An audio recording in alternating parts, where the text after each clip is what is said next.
Good morning. My name is Dr. Diane Stewart, or as my patients call me Dr. Di, which is kind of funny. Anyway, today I'd like to talk to you about eliminating stress and having some tools to reduce your stress. What? You don't think you're stressed? Wait a second. How many rolls of toilet paper do you have? Oh my gosh, I only have 3 sheets left. Oh my gosh, what am I going to do? Wow, so we are definitely stressed. So let me discuss a little bit about the effects of stress. What does stress do to us? Well, it increases our cortisol, which is a good thing when we only have short-term stress, but we're looking at long-term stress. This has been going on for a couple months. We've had social distancing for a month now, and we're looking at least 2 more weeks, and who knows how much longer, which is becoming chronic stress. When we have chronic stress, it increases or actually decreases our insulin sensitivity, makes our insulin insensitive, become insulin resistant. And what does that do? It makes us crave sugar. And sugar is bad for us. It has negative effects. And it leads us to eat all kinds of food that give us an inadequate diet.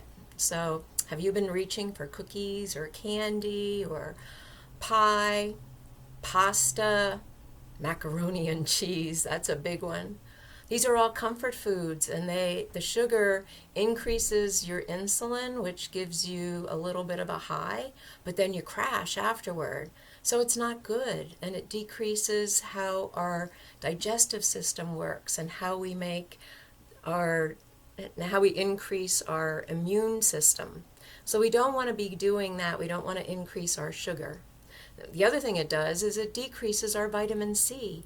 When we are stressed, our adrenal glands, which are the main stress organ, use more vitamin C, and they use the most vitamin C of any organ in the body. So we're depleting our vitamin C stores. So we need vitamin C for everything, but vitamin C is absolutely essential for the repair of mucous membrane. And where is mucous membrane? In our nose, in our sinuses, in our mouth, down our throats, in our lungs, in our whole digestive tract.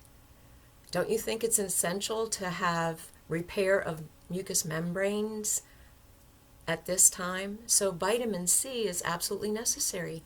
So we don't need a decrease in that. It decreases our collagen, which keeps our skin elastic, which keeps our muscles in good shape. And it decreases our immune system function. It also causes irritants, which lead to injury or trauma. So we've been doing all kinds of projects at home, things that we've been putting off. So cleaning and painting and all these other things. So people are ending up with more and more injuries because of this long-term stress. So what are we going to do about it? Well, let's talk about different types of stress and how we can address those individually. The first one I want to talk about is physical stress, because at this time, most of us are working from home. So we have to have a setup at home, a desk, which many of us didn't have this before. So we're doing makeshift things on card tables. We're sitting in our couches, sitting in our chairs, at our kitchen table, hunched over our computer. Where are you right now as you're watching this? Are you slouched back in that favorite chair or sofa against a comfy cushion with your feet stretched out, or maybe even up over the arm of the chair with your head down looking at the screen, all hunched over in a ball? That's physical stress, and that isn't good for us. That decreases our brain function. We need to be upright and erect. I don't know if you've heard this, but there's a term called digital dementia. So if you see people walking around on their cell phones, they're walking with their heads down, as they're texting, and their pace is slower, and that's how a person with dementia walks. So we don't want to enhance that by being in that position most of the time. And if you're in that position, when was the last time you looked beyond 2 feet in front of you, or beyond your screen? Or have you even moved in the last few hours? So we're going to talk about some things on how you can do that. So if you don't have an adequate place to set up a desk, use a card table or your kitchen table and put some boxes down or some books and elevate your laptop so you're looking at it eye level. That way you won't be in flexion all the time. You'll be at a more comfortable position and you won't have as much stress on your body. If you want to do more meetings, you can even use an ironing board. Oh, wait, many people might not even have an ironing board anymore. I know I still do, but I have a setup at home that I can work with because I have a stand for my laptop.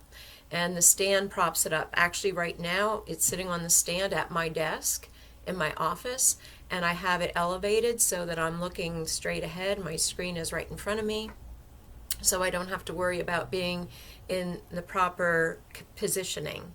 So we can do that. Just make sure like the top 2/3 of your screen is about at eye level, so you don't have to look down all the time, so you're looking straight ahead. Try to position yourself so your shoulders are down and you're in a comfortable position as you're doing your work on your computer.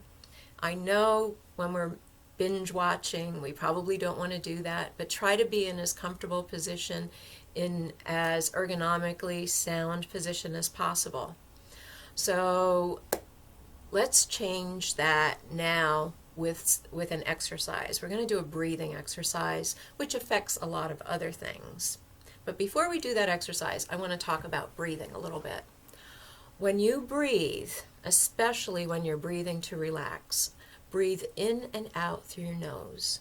I know many people have had instructions on taking deep breaths in and out through their mouth, but think about it logically, and there's lots of research on this, which I can provide at a later time. But a baby does things innately. It's your inborn intelligence that causes you to do things naturally. So when a baby breathes, do they breathe in through their mouth and out through their nose? Nope, not normally. They breathe in through their mouth and out, in through their nose and out through your nose. And there is research on why this is the best thing for you to do. When you breathe in through your nose, it warms the air, it filters the air, and it humidifies the air. So the air that's going into your lungs is cleaner, and it provides a little bit of resistance. So you have to work a little bit to get the oxygen in your lungs. But it also decreases the oxygen level a little bit and increases the carbon dioxide level a little bit. So it has a buildup of nitric oxide, which is one of the things that helps as an antioxidant. So when we breathe in through our nose, it affects the olfactory bulb, and it affects other pathways in the brain which affect our limbic system. Now, our limbic system is responsible for our emotions. So this is a big connection here. It also affects centers that affect stress as well. When we breathe in through our mouth, it doesn't warm the air. It allows more oxygen into the lungs. So if you look at it, when you hyperventilate, you're getting too much oxygen, and it causes you're not getting rid of your carbon dioxide, and you end up being dizzy or passing out. And I saw somebody doing breathing exercises, and they were doing inhalation through the nose and inhalation and exhalation through the mouth. And I really think it would be better for us all to be conscious of this and breathe in and out through the nose. So right now we're going to do a little exercise, and it's a breathing exercise. So we're going to breathe in and out through our nose, and it's called 4 square or box breathing. So what you do is you do inhalation to a count of 4, hold it for a count of 4, exhale to a count of 4, and hold it for a count of 4. Before we do this, we're going to get in an active sitting stance. And what I mean by that is you're going to sit forward in the front of your chair, so your knees and your legs are at a 90-degree angle and your feet are flat on the floor. You're going to move your shoulders back and down. This opens up the chest, allowing more oxygen to get into the lungs. And this is a neutral position and allows the core muscles to work and works with you to be a positive position. So we're going to do one exercise here. If you do this 6 times, it helps to clear and balance the chakras. So breathe. Oh, before we breathe, I want everybody to think, what if you had to give it a number on a scale of 1 to 10, and 10 being the highest, what's your stress level right now? Think about that for a second. Okay, you can leave your eyes open or you can close them. So we're going to do the breathing. So inhale, 2, 3, 4, hold, 2, 3, 4, exhale, 4, hold, 2, 3, 4. That's one repetition. You're going to do that 6 times to do the breathing exercise. The next thing I'm going to show you to help with some physical stress are some neck stretches. So we're going to go through range of motion. So we're going to lean our head to your ear to your shoulder, trying to keep your head just going in that direction, and kind of let the weight of your head pull it down. Take a deep breath and exhale. Go to the other side. Let the weight of your head pull it. Take a deep breath.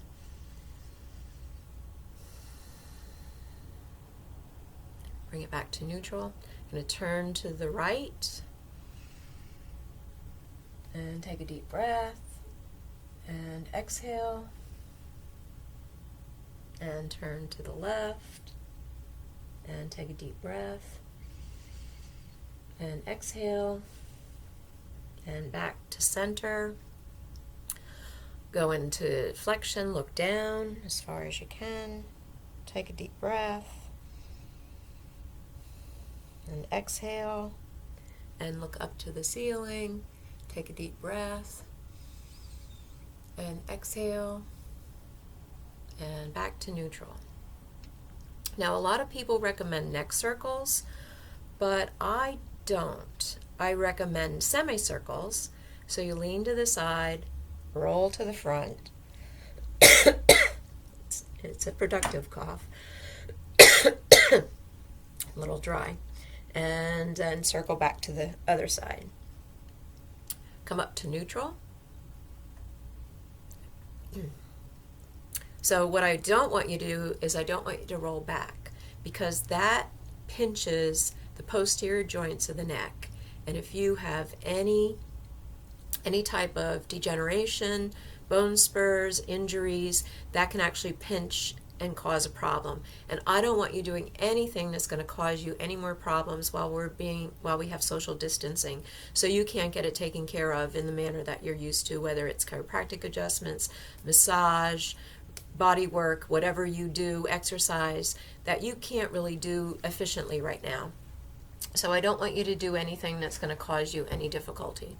So the next type of stress I want to talk about is mental or emotional stress. Emotional stress. Oh my. Yes, we do have emotional stress at this time. Emotional stress. Wow. Emotion, energy in motion. So we are emotionally stressed. Do you remember Chicken Little? The sky is falling, the sky is falling. Well, I came up with this little thing. I call it Corona Little. The virus is falling, the virus is falling, oh no. Or maybe it's Media Little. Oh no, the virus is everywhere, it's in our underwear, it's everywhere. I'm sorry, I don't mean to make light of this, because I know it's a very serious thing.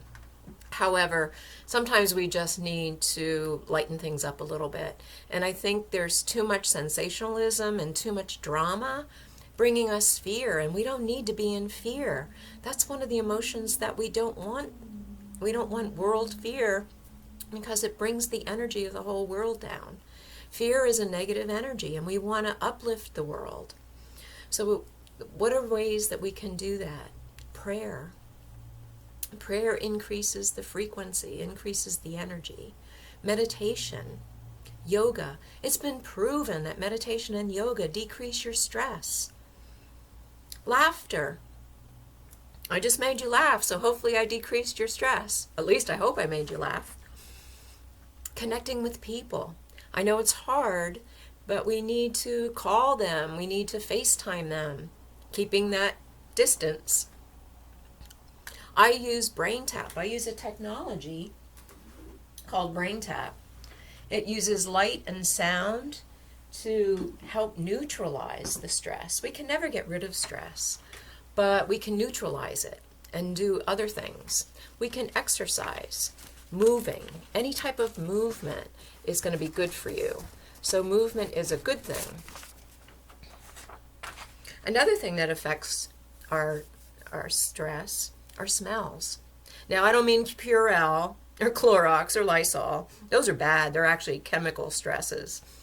But I mean things that bring good memories or different scents that increase the emotional centers and cause a decrease in stress. Things like lavender, vanilla, rose, lemon balm, rosemary, chamomile, frankincense.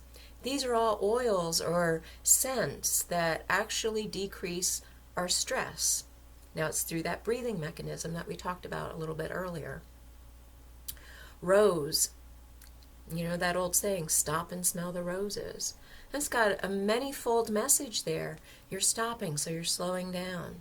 You're taking a deep breath through your nose. You're stimulating the sense of smell with the smell of the rose. And you're appreciating the beauty and the smell. I also like to think about things that I enjoy from my childhood, like the smell of vanilla or apple pie. My grandma made the best apple dumplings, and I remember walking into the kitchen and having that smell, and it was such a wonderful smell. So when I smell that now, it gives me a good feeling. It lifts me up and it reduces my stress. So we want to try to do things like that. There are other ways to reduce our emotional stress. There's homeopathics, there's all kinds of remedies that are out there. There's other things, there's tapping, there's some different emotional release techniques that are available. But if you don't know those, all these things that I've given you, even if you like the smell of cinnamon or different things that you enjoy, the smells that you enjoy, can give you some stress relief. The next type of stress is chemical. Now we talked about smells like Purell and Clorox and Lysol. Increased sugar is a chemical stress. Alcohol. Unfortunately, alcohol is stressful. Carbs, they're stressful as well. And guess what, people? COVID virus. A virus is considered a chemical stress. So what can we do about the chemical stress? Well, there's also air pollution, water pollution, pollution in our foods. We've got pesticides, and herbicides, glyphosate. So we need to try to avoid those as much as possible. Try to eat organic if possible. Drink clean water. Try to increase your water consumption. Asparagus is a great diuretic, and it helps cleanse your system. The more water you drink, the cleaner you're going to be. Try to be in a clean environment. There are also lots of supplements that help you detox some of the chemicals. There's different things that you can do. Exercise, movement helps release chemical stresses. Another stress, EMF stress, electromagnetic field. All those things you have that you're using more of, your computers, your iPhone, your phones, your smart devices, all those things you have connected to make your life easier. The doorbell gives us information. You don't have turn up the thermostat, turn on the light, do this, do that. We don't even have to get up and do anything anymore, but it's all electronically connected. And that all produces an electromagnetic radiation. Even our electrical outlets emit radiation. So we're bombarded with this electromagnetic radiation. We're FaceTiming with family, binge watching television, doing all these things more and more these days that we didn't do as much 2 months ago. and they're affecting us. So what can we do? Well, interesting concept. Electronic distancing. Who knew? They say if you stay 6 to 10 feet away from your electronics, it protects you from the radiation. So now we have social distancing and electronic distancing. Pretty interesting. Other things that you can do is put your phone in airplane mode. So that disconnects the Wi-Fi. You can still have alarms and things come through when it's in airplane mode, but you won't have that constant radiation, that constant dinging. You know, every time you get a message that your computer makes a ding or your phone makes a ding, it increases the cortisol. They've done studies on this. So it's actually increasing our stress whenever you hear that information that something's coming through electronically. So try to use a speakerphone instead of having your phone up to your ear, or use earbuds. You know, Bluetooth, that's wireless on your ear, emits radiation. Frankly, I don't want something right in my ear, right by my brain, emitting radiation. There's studies that say it causes problems, studies that say it doesn't, but I'd rather be on the safe side. If you have wired connections, use an Ethernet connection for your computer instead of using Wi-Fi. Possibly disable the Wi-Fi. Turn off your modem at night. Don't have electronics in your bedroom. Please don't have them in your bedroom. Other things that I do, I use a multipolar magnet. It's got north-south poles on each side. I put it on my body. It helps protect my electric energy field. There's things such as Clear Shield, not Clear Shield, but Total Shield that helps. There's devices from a company called Gia. There's RF shielding, Q-Link, to just name a few. There's many out there. But you can help protect it by turning it off. I know one person, he says he has a dumb home because he disconnects everything. When he goes to a hotel, he disconnects all the electronic gadgets. So another thing that we can do to get beyond the emotional or the electromagnetic radiation, choose your words carefully. Be kind to everyone. Try not to use negative words. Use uplifting words. That goes a long way. If you can make somebody feel good in 1 minute out of your day, that could be the only good compliment or the only good thing that they've heard all day. And they'll remember that. You'll have made somebody else feel good. So pass that forward. Breathe. Breathe. Remember. Breathe. Stop and smell the roses. That's such a good thing. You know, I've hardly been able to see any of my patients in these last 4 weeks because of the virus. And I haven't shut my office. I'm only open for emergencies. But I get a big part of my joy from helping people. So I'm asking you, if you enjoy this information, just give me a like. You don't have to leave a message. Just give me a thumbs up, a like, because that'll help me have some joy and make me feel like I'm helping more people, because that's my goal in life, to help people more and to help more people. So I want to thank you for sharing a beautiful, balanced, brilliant, cheerful, considerate, courageous, energetic, essential, eternal, excellent, gentle, gracious, healing, helpful, humorous, inspired, intentional, intuitive, joyful, kind, peaceful, tender, responsible, respectful, and truthful message to assist you with reducing the stress and fear you have experienced in the last few months. Till next time, it's Dr. Di.